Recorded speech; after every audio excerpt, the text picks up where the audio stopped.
Esto es Nandología.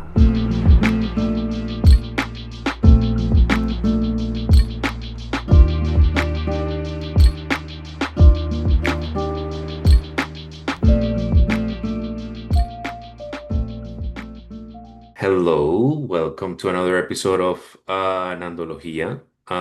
Today I have the immense pleasure of having a guest, someone that I've been following for a while in Substack. Substack has this thing where you meet these amazing authors. I'm talking, of course, about Pepper Maria. She is a writer, content creator. She's gonna launch a book soon. I know that you did post about showing the cover. I haven't seen it, but really looking forward to that. And you also have a creative mentorship, I understand, focused on identity and limiting beliefs. But hey, Pepper, hello. Um, Welcome to the Hi, program. thank you. So good to be here. Thank you for being here. And yeah, today we're gonna talk about a bit of what you talk about in your Substack, which is decentering romantic love and centering love as a whole. And Dorothea as a podcast usually speaks about the creative process, and people may wonder, like, okay, but how does romantic love enter into that? But um, A it turns lot. out that, yeah, actually a lot, exactly. Like love and identity, they don't just shape relationships, actually, they can also shape how our beliefs limit ourselves and what we can do. But before we continue, I'd like to hear a bit more about you. If you can maybe talk about a bit about yourself, how you got into this whole deprioritizing romance subject. Yeah, sure. Well, hi, guys. As Hernando already introduced, I am Pepper, and I am indeed a writer, content creator, and creative mentor. And I have been writing for around, I would say, 16 years because I'm 26 now. And I first started my writing of book when I was 10 years old, actually, very Oh. classy in my dad's attic. um, But only the last 2 years, I feel like my writing career has really started taking off, and I've been working on it, I think, actively since I was, like, 17 years old. And I think a big shift the need for me was, when I was able to decenter romantic love for my life and center love as a whole, that things really started to shift for me because I had such a long time like yearning for romantic love and like that would somehow sort of complete my life while I was like I could focus on other things for like periods of time, but then when like romantic love would enter my life, I would kind of like put that like all of that like to the side again, and then you know once again romantic love became the center of my life. So that is also, I think, why today I am on this podcast, because I do think it really impacts many areas of our life beyond just romance. So, yeah, I don't know if that kind of answers your question. Yeah, no. That's a good introduction. And what do you think? I mean, you started mentioning it a bit, but what do you think was like I guess, the moment or the turning point that made you start questioning like that default romantic script in your life? Well, that actually really ties into me writing the book that is now going to come out this summer, because that was really not very intentionally a book about love.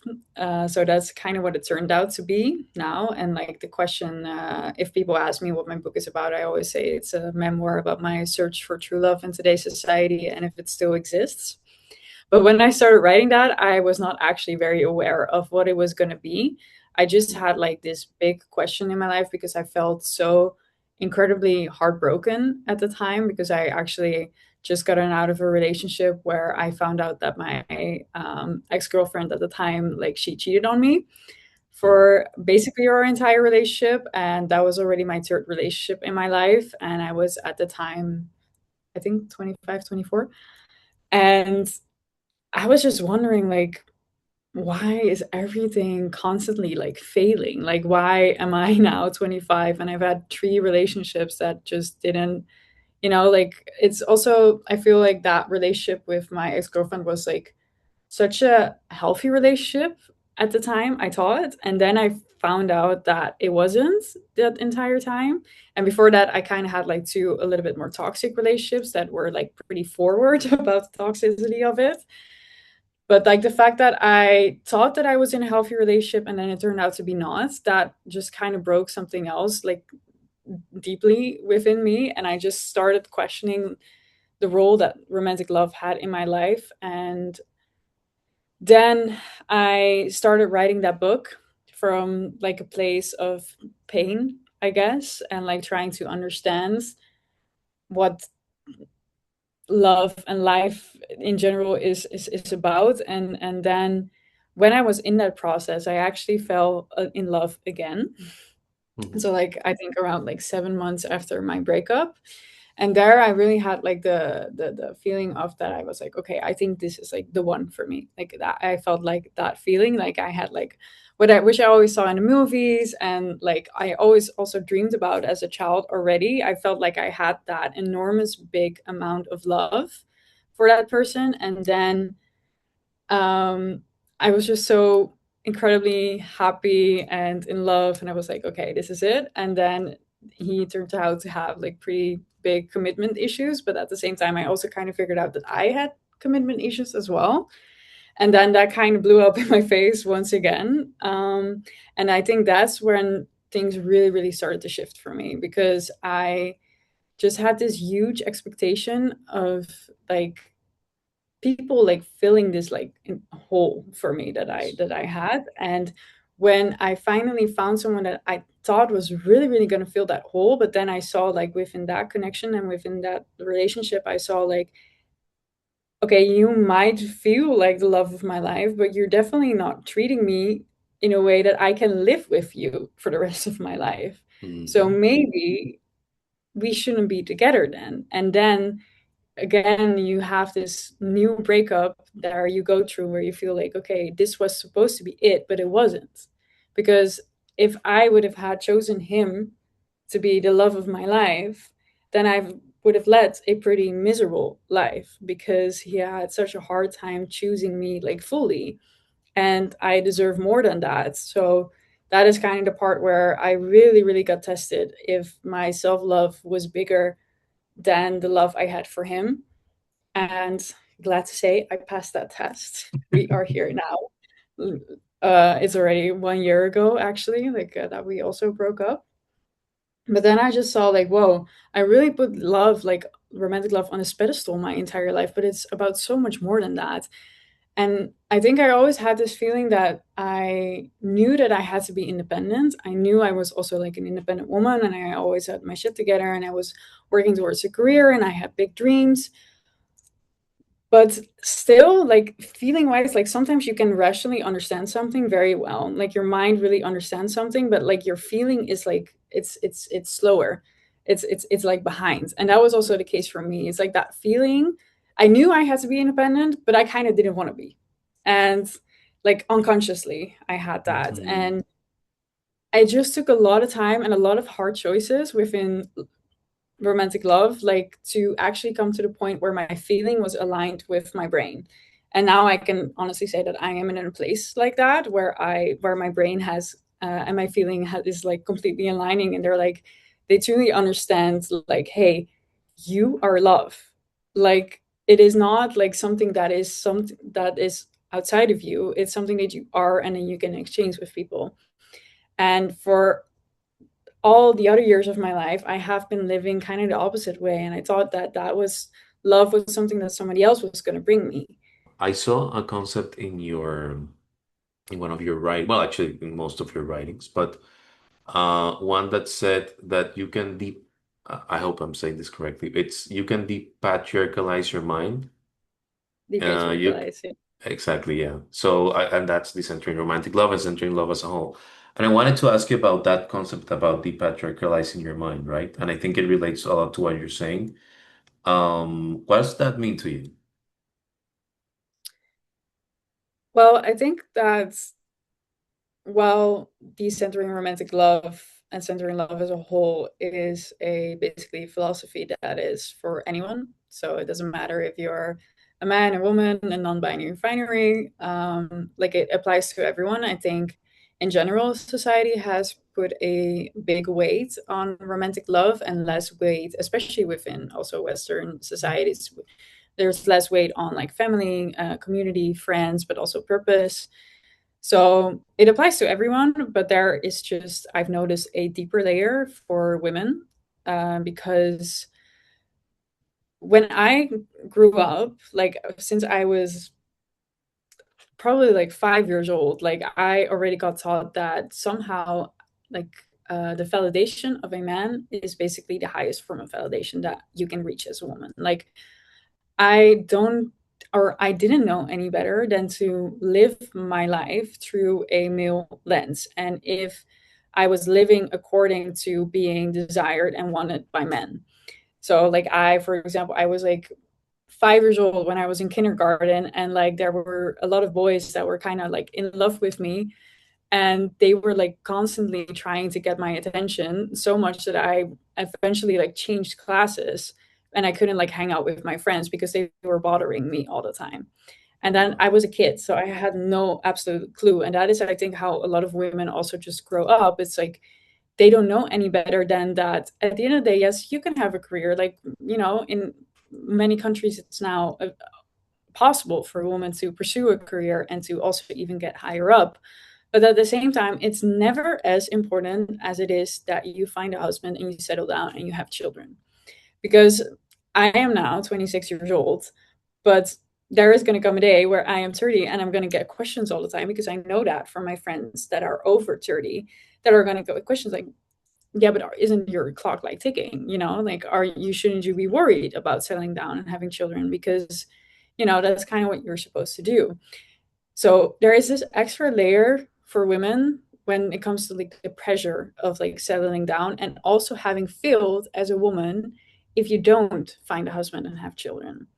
So, and then there's just this lens that you live your life through where it's like if you lack male validation, then you lack in a way status. And that is like super crazy to say out loud, but it is what it is. And I think I really noticed with myself that I, as a woman, was really, really attached to that.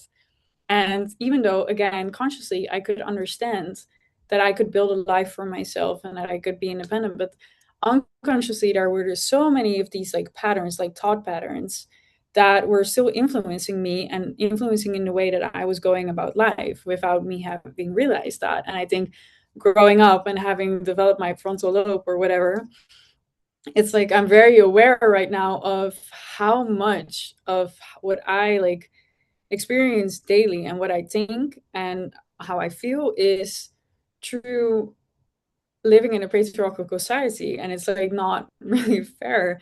And I have definitely been opened up to how deep that goes. And when you're in it and you're like, fuck man, that is like it's intertwined in everything. And it's also really intertwined in how we approach relationships. And that is like when you depatriarchalize your mind, you are like saying like, okay, I see that there is a system that has a very huge impact on my life, and I choose to like debunk that, to break it down. And I feel like in general as humans we should just do that because we not only live in a patriarchal system, we also live in an incredibly racist system. We live in a homophobic and a transphobic system. So to and that's just the way we grew up, even though we can have like very let's say liberated parents and like that they are not like putting that on you, you're still going to pick that up somewhere because it's just how the world is made. So like actually coming to a place where you can live without these systems, that is like hard work. It's like you have to like debunk that, you have to break it down and choose something different. But that is like actually pretty intense work because you have to like constantly look at your thought patterns and say like, okay, what is me and what is this fucking stupid system that I don't want in my head anymore that is secretly ruling my life. Right. Yeah, I really like, I mean, I was kind of writing down some of the uh like the tidbits that I want to highlight. One is you've mentioned several times that you can know something, but sometimes the body like needs to catch up in a sense. Like, okay, I know this is right, but I kind of need to get I guess uh more into the feeling of it, and that takes conscious Aligned. effort.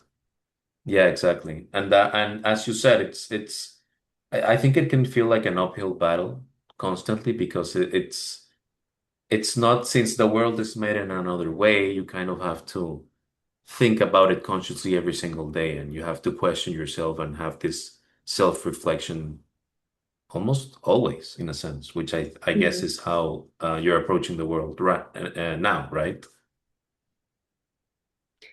Yeah, I guess so. And there's also this way, like, we also should not expect ourselves to overperform. So we should also be kind to ourselves in a way. Hmm. Like, but I do think that, that is part of becoming like becoming who you are, is also just questioning where your identity comes from and what place you have in the world. So, what privileges do you have? What privileges don't you have?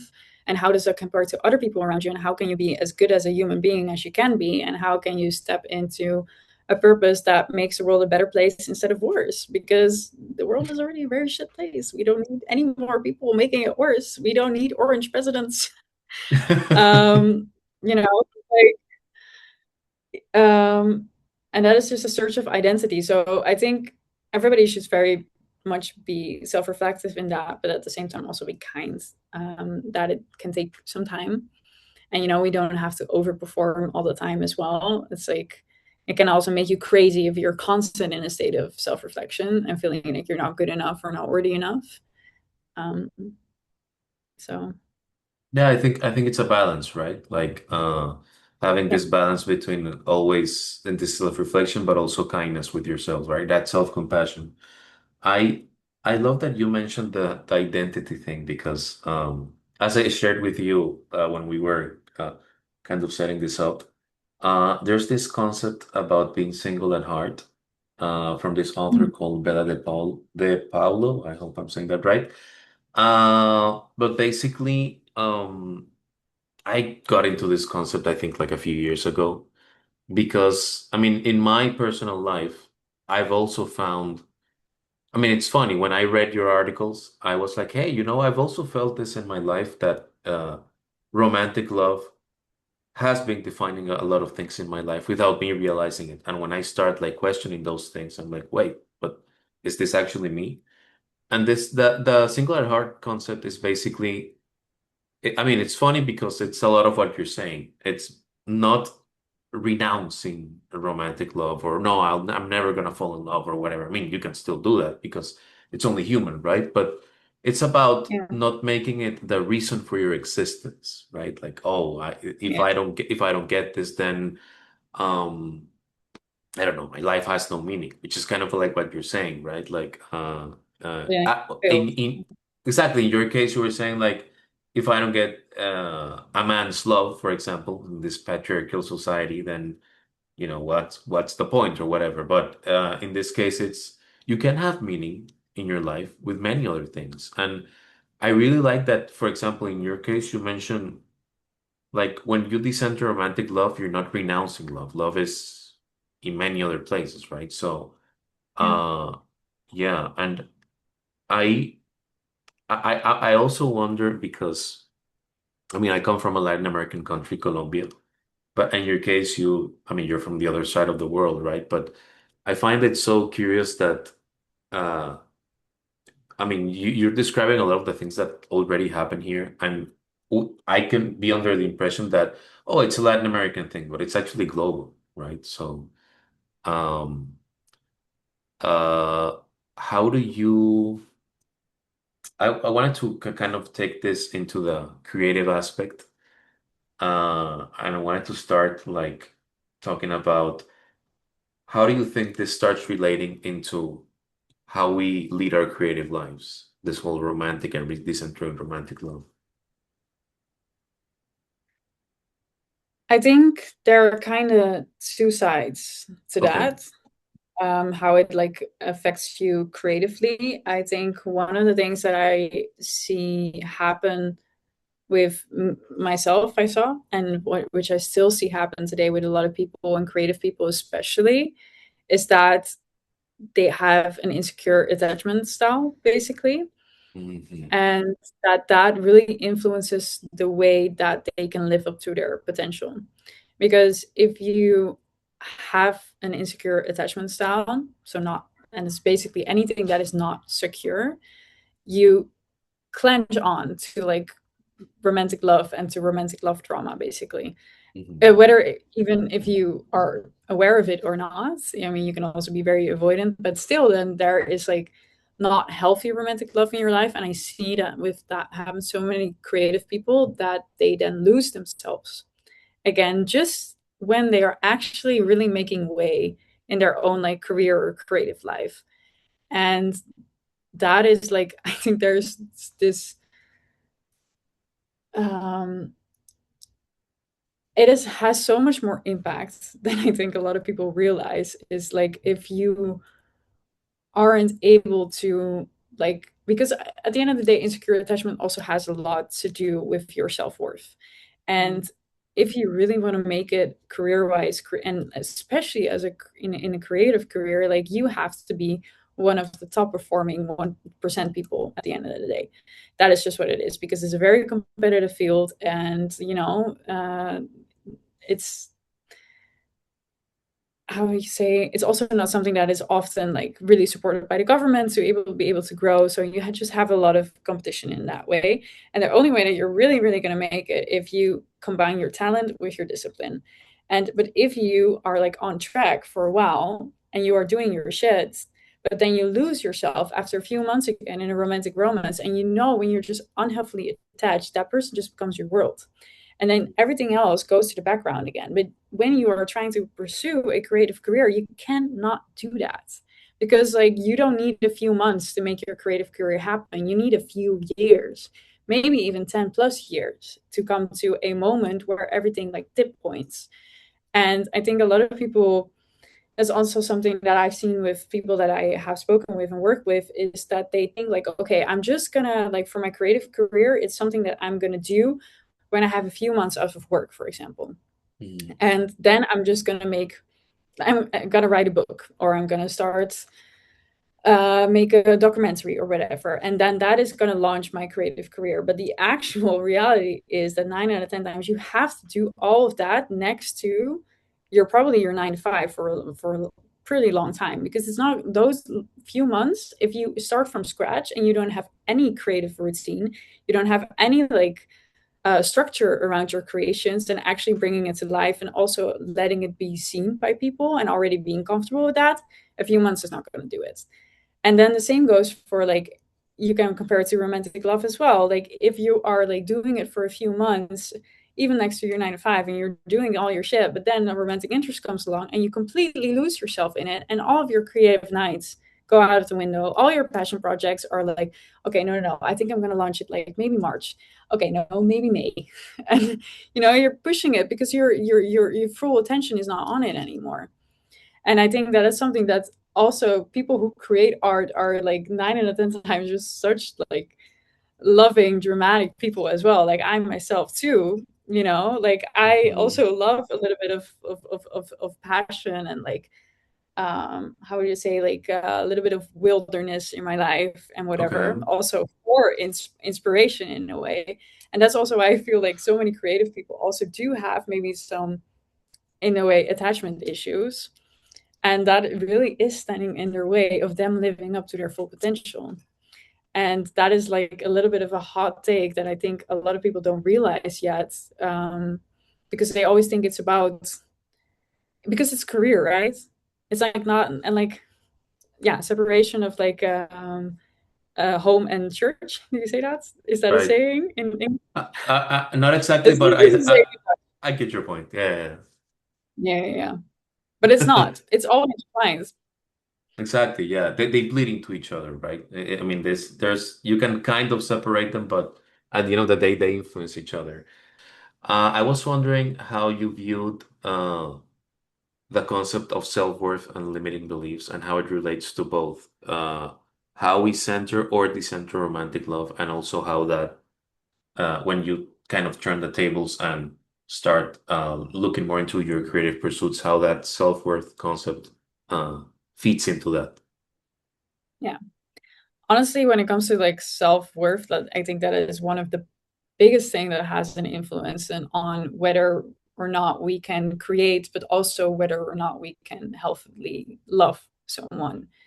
Because at the end of the day, you have to think that you are worthy of all of the dreams that you possess. And Hmm. that is honestly, I've noticed like now that I'm really getting into a space where I have a lot of routine, structure, and discipline when it comes to my creations. And I really came to a point where I was like, okay, this creative career that I've been dreaming about my entire life, like it is now or never. Like I'm gonna fully go for it and make it happen. Like I got immensely confronted with my self-worth and my self-respect and my self-trust and my self-love. Like I've had to push myself so much in many situations, and underneath all of that, like everything that is like, outside, like for example, posting every day, staying consistent, showing up, or like publishing an article, which I did in the beginning. I published like 40 Substack articles, or like every week, like for 40 weeks long. I did that every week. And you think like, oh, it's the actual like hard work. It's like the literal labor that you're putting into it, which is the hardest part. Absolutely not. It's absolutely working on your self-worth, your self-love, your self-trust, and your self-respect. Like that is the hardest part, because you are gonna trigger the fuck out of your nervous system. Because there's a reason why you don't have a successful creative career yet. There's a reason for that. That is like the only one that is standing in between you and making it, it really is you. And Hmm. basically you with what you believe that you are capable of. And that is something that I had to face immensely, especially in the last year. And that all of the things that I was doing, staying consistent and everything, that was like that, it asked the most of me, but not in a way like of actual work, but just in self-identity work and looking at myself in the mirror and like, do you believe in yourself? Like, do you actually think you can do this? Do you think you're worthy enough to be seen, to be heard? Do you actually think that? Because I don't think so. And honestly, I've had so many mental breakdowns you don't even want to know this year. Oh. And and I think that is something that I definitely underestimated. Like, and I think honestly, it's not talked about enough how incredibly hurtful it can be to achieve your dreams. And also, for example, to be seen, because that is like scary. That is what most people fear a lot, is actually because, being seen is not only people that are going to love you, there are also people that are really not going to vibe with what you're doing. But that is Mhm. fine, because at the end of the day, the more someone, it's in any type, you can like actually like compare it to relationships in general. Like, on the surface level, if you're at a party, you're like vibing with different kind of people, you're probably like, oh, I like all these people. They're so nice. Because you know them on a surface level. But Mhm. if you would get to know every person that would be in that room, then you would probably only really be left with maybe one or two people that you really truly resonate with. And the rest would probably fall off, because that is just what happens when you get to know people like deeply, because everybody has like so many different views and they come from different backgrounds, and like, so you to actually make connections to people, that is actually pretty rare. And the same goes for art, because your art is like an extension of who you are. So, and then you're putting yourself out more vulnerable, and you're being more Mhm. honest and more authentic. But that also means that a lot of people are going to be like, yeah, I liked you at that party, but I actually don't vibe with your political view there, honey. Like, that's going to happen. And that is like completely okay. But I think that is what most people are scared of. It's like, if I show myself more, a lot of people are also going to see parts of me that they don't like, and they're going to fall away. Right. And I mean, I guess we have this, I don't know if it's an instinct or maybe I think we're conditioned for that in the sense of we're conditioned to try to make ourselves likable for everyone. When we start being honest with ourselves and actually show up as we are and as we want to be, and that turns out that I don't know, I guess some people, as you said, that drives some people away. I mean that's not that's fine, that's natural, right? I mean the people who you vibe with are gonna show up and you're gonna, I guess that makes way for them. I'm also wondering. I mean, because I'm guessing that someone that, listens to this conversation can say like, oh, but do you mean that if you prioritize I guess your creative pursuits, does that mean that love is nowhere in the picture? And I know we've kind of spoken about this in the sense that it's not about romantic love, but love in general. But how do you think I guess a healthy relationship with love looks like in a creative person, if that makes sense. Yeah. Yeah, no, it does. And that is also like I think a misconception that a lot of people have with my work sometimes is that they're thinking like, oh, decentering romantic love means rejecting it. And I that is honestly not the case at all because I think romantic love is a really, really beautiful experience in this human lifetime. It really is. And but it's just like so it's not like removing romantic love from your life. It's actually just putting it like down a bit and putting it next to everything else. So you're just putting it off the pedestal that it was on. And once you do that, which I've noticed with myself, like I always had a pretty more dramatic love life, I would say. And again, I would also like no matter who I was dating, I would already be like attached to not necessarily that I would be attached to them as a person. I would already be super in love with the person, but I would already be attached to what they thought of me and their perception of me. And I wanted to control that and I wanted to control that narrative. And that made my love life pretty tiring, honestly. Like it was never really fun. Like no matter who I was dating, like it was never really that fun. And now that I've actually like detached and I'm like I can date from a place of detachment where I'm just showing up as myself and I'm just learning myself also through other people and just allowing these great experiences of exchanging love and experience and life and like seeing also different people from different backgrounds and everybody just you know being able to learn from each other, that makes it so much easier to just enjoy romantic love for what it is and in the moment without like attaching yourself to outcomes. And that actually is something that can really fuel also your creative process. But if you are just able to let it be, and if you can fully let another person be and you can fully let yourself be and you're showing up from this authentic place, like honestly for me as well, like when I'm dating, I feel like nothing can really go wrong because I'm like, I know how to show up as myself. I know very well when my boundaries are being crossed or when I see something that doesn't align with me. I always speak up. I'm also like, what I said, I can really say like I do have an insecure attachment style now. So I'm also not avoidant. So I would never just be like, make a little list of like, oh, I don't like this, this, this, this. Okay, I'm out. No, when I see something that I don't enjoy or I feel like, hey, this hurt me or whatever, I speak up and I like give the other person a chance to react to that. And then at one point, if we don't align anymore like that, because we are both showing up authentically, then that's also okay. And then we had the experience for that, and then it makes it way more playful. And then also, I really truly believe that picking a partner and just like like committing to someone, it just takes time. I think I for myself, I can say like I definitely rushed in to some relationships, but I don't think that's necessary. If you really just uphold your own life as it is, and you also gradually let somebody become a priority in your life and not make it like a priority from day one, just because it's romantic, because that also doesn't make any sense. And you gradually let that grow, then maybe after a few months you can say like, hey, we're ready for like a bigger commitment and like the romantic love bubble in my life is maybe growing a little bit again. It's taking up a little bit more space because I have this partner in front of me that is actually showing that they are also adding to my life and they're I'm like it's normal that I can give them more priority in my life because they also bring me so much joy. And but you have to like stay true to yourself within that. And I think a lot of people don't understand that when they already go out of connection with themselves, so they're already like acting differently than they really are, or they're not speaking up about their boundary, they already lose connection with themselves, so they cannot be in connection with someone else.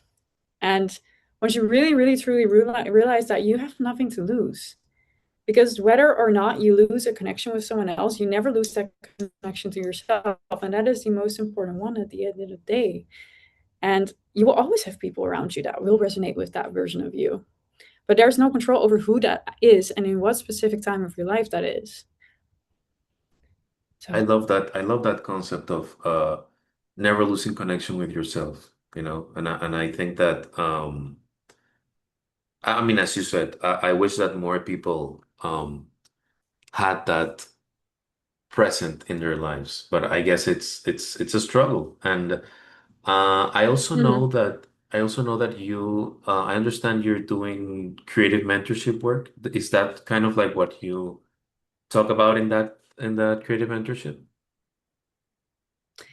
Yeah, as well, we cover a lot of things, and I think love is also a big topic. And I think the people that come to me as well for that also am sparked by the work that I do around decentering romantic love and centering love as a whole.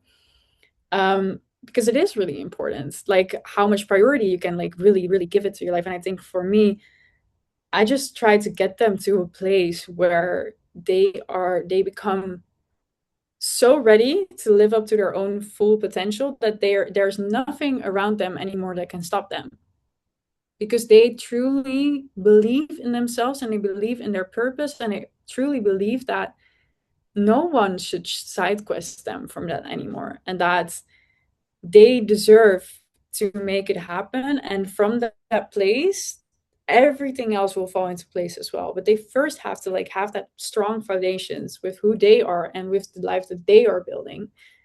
Because I do think that, there are many situations. I also see healthy relationships around me where people can really build things together, but that also takes years of time. So if people are in a place where they are single and they don't have a partner yet, like, you should not be already unconsciously be building your life around a partner who is literally not there. And like, I think a lot of people should just, um, without romantic love in the picture, without anyone else, like, what do you really want to do? Like, what does that look like? And then go chase that, and then the right people, even with friends as well, and just and romantic love as well, and business partnerships, that you will then find like the really aligned partnerships, because you are living in your purpose. And then it is 100% a way better match for you if you are living so authentically, and you're chasing your dreams and fully living and like embodying that, and you feel like, yes, I am love, I am abundance, I'm everything that I need. And then you can have this other person next to you that is the same, and it's like, oh my god, but if you are love and I am love too, then we are that together. That's amazing. That's like a big explosion. I And it's love way better that. than it's like, yeah, no, but you were supposed to be love for me. No, you were supposed to be love for me. Wait that minute. That's like a different energy. Exactly. Yeah. Yeah. Oh, I do want to be mindful of time because I want to be, of course, respectful of your time. So I always like to like kind of close with something a bit more actionable. So I like if someone is listening to this and maybe says like, okay, you have me, right? This sounds very interesting. I want to kind of start uh taking action towards this, right? About decentering romantic love, etc.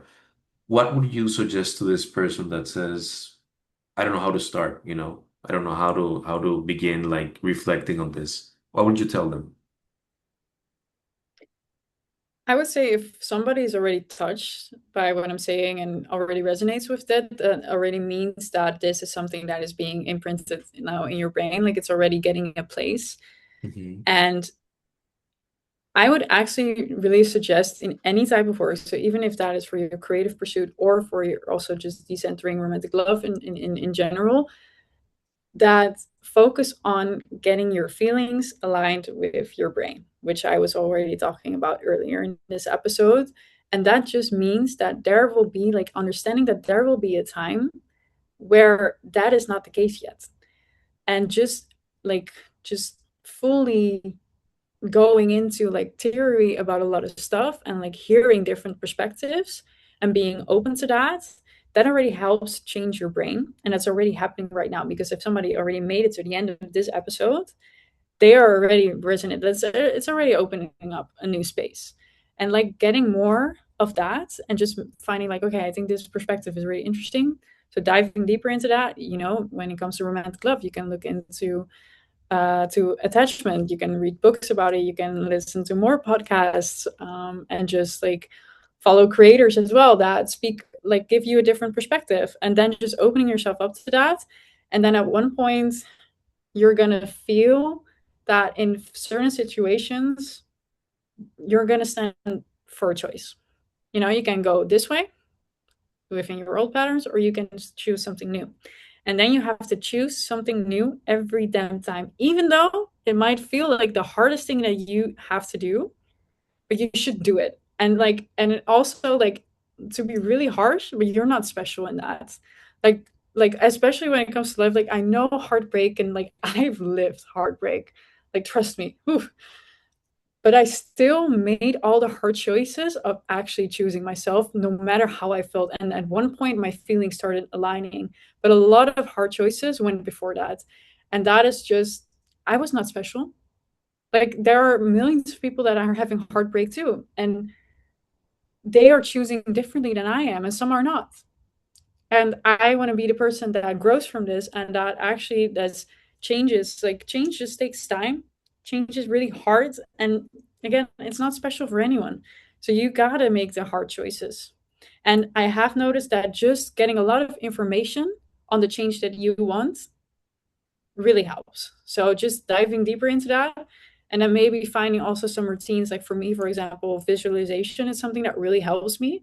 But for another person, it's maybe like journaling, or taking a walk every day and like not listening to anything. Like there are so many ways you can integrate like your own perspective change, and just finding that works for you. And then yeah, you gotta take radical about accountability at some point. Yeah, you gotta do the work, as you said Yeah, earlier. there's no easy way out. Never, ever. Okay, this sounds perfect, Pepper. Thank you so much for sharing your insights. Where can we find you? I mean, if someone wants to read more about, I know, of course, there's your Substack, but where else can people Mm. find you and your work? So my main account where I post the most is definitely on Instagram. So that is peppermaria.w. And I'm also found under that name on TikTok and YouTube and indeed on Substack.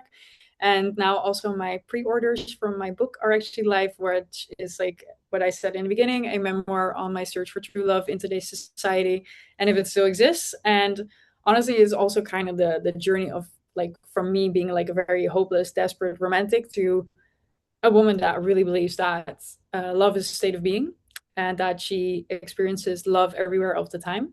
So the book is basically that journey. So if that's something you're interested in, you can also find those links through all my social profiles. Okay, and I'll make sure to include links in the description as well. Mm. Um, Pepper, thank you so much uh, for this conversation and sharing a bit about your journey through decentric romantic love, centering love as a whole. And I really hope that listeners will enjoy this. Thank you so much for being here. Hey, thank you. Thank you so much for having me. Of course, my pleasure. And okay, this was Mhm. Nandología.